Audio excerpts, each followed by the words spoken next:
Olá pessoal, meu nome é Núbia, sou estudante de Direito, faço Direito na FDCom e nesse primeiro momento eu quero cumprimentar o professor Roberto, que leciona pra gente a disciplina de Introdução ao Direito e todos os meus colegas de classe que depois vão assistir também o vídeo.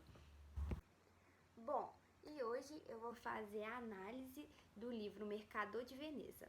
Bom, o que esse livro conta? O Mercador de Veneza, ele conta a história de Antônio, que é um cristão, dono de frotas de navio, e essas frotas fazem entrega, de mercadoria no mundo inteiro. E o grande problema disso tudo é que todo o dinheiro de Antônio está investido nesse império, que ele está construindo dos navios. E como todo investimento tem risco, do Antônio não poderia ser diferente. Como ele investiu todo o seu dinheiro, então toda a sua fortuna estava no mar. E aí o pior estava por vir.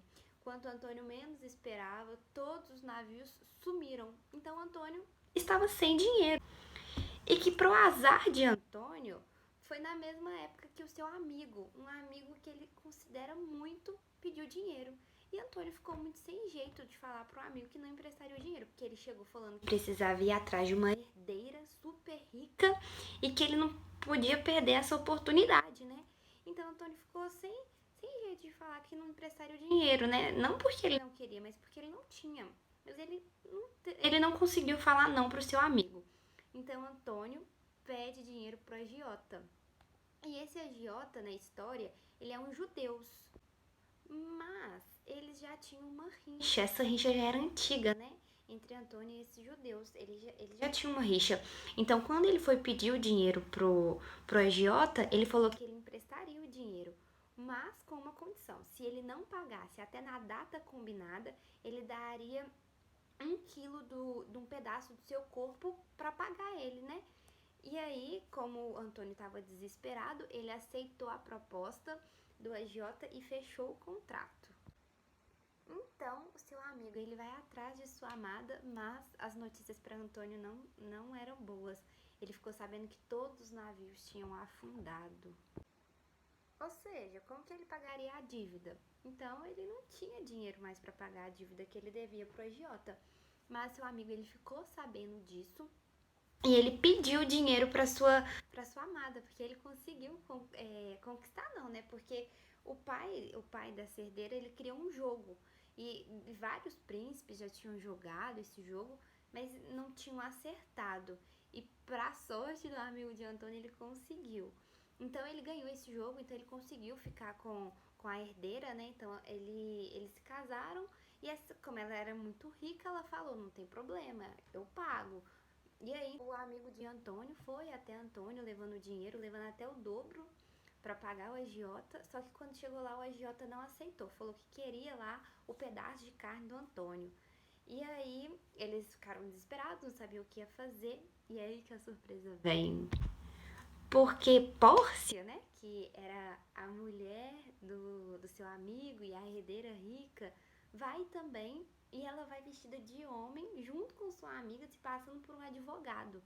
E aí ela consegue falar pro agiota que ele não poderia fazer isso. Não, ele poderia fazer isso, só que uma condição. Ele poderia tirar um pedaço lá da carne dele, mas não poderia ter sangue, porque o contrato não previa que sangue também estaria na jogada, Então ele sabia que ele não daria conta, então ele aceita o dinheiro em vez de pegar o pedaço de carne.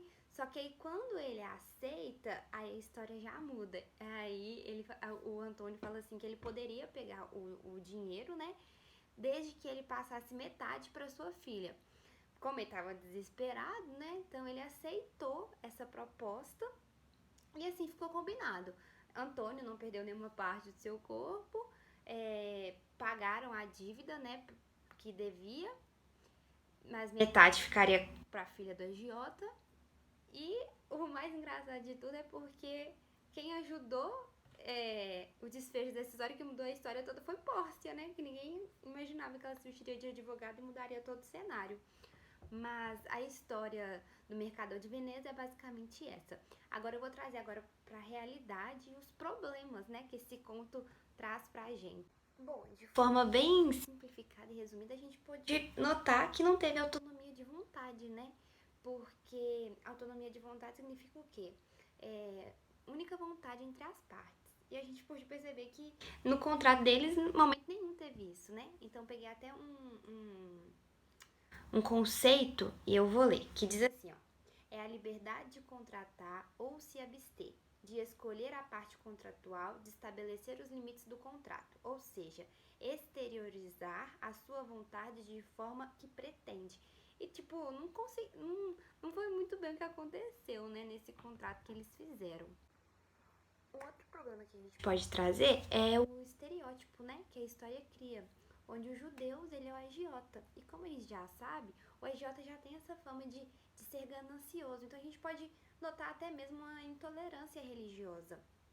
E como a gente já sabe, é um grande problema. Foi no passado e ainda é nos dias de hoje. A gente pode pegar como exemplo um caso que não é tão recente, né, já é antigo, mas é a história da Alemanha nazista, né, no tempo do Hitler, onde o Hitler deixava claro seu ódio pelos judeus, onde eles queriam realmente a morte deles. Criaram até lei que proibia judeus de exercer cargo público, de judeus não casar com quem não era judeus. Então, a gente pode perceber esse problema e que até hoje, no século 21, 2021, né, as pessoas ainda sofrem preconceito, como por exemplo as pessoas espíritas, por exemplo, que a gente pode dar, né, esse mais recente, a briga política, religiosa entre os palestinos e os judeus, né, por conta do poder, por conta de religião, por defender uma ideologia.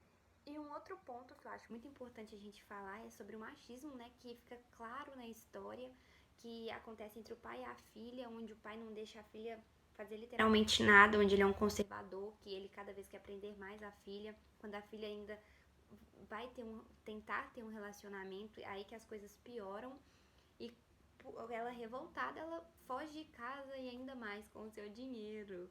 E por fim, o que eu quero falar também é de como Pócia, a herdeira rica, foi uma mulher forte. E que a gente também pode notar na cena dela o machismo, né? Porque ela teve que se vestir de homem para ganhar voz. Mas, por fim, eu quero mostrar como que Pórcia foi uma mulher inteligente e como que ela conseguiu mudar a história toda, né? Porque foi por conta dela que o contexto da história mudou todo. Porque se ela não tivesse chegado, talvez Antônio nem estava aqui para contar a história, como se diz. Mas, enfim, pessoal, é isso que eu quero falar. E obrigada, professor Roberto.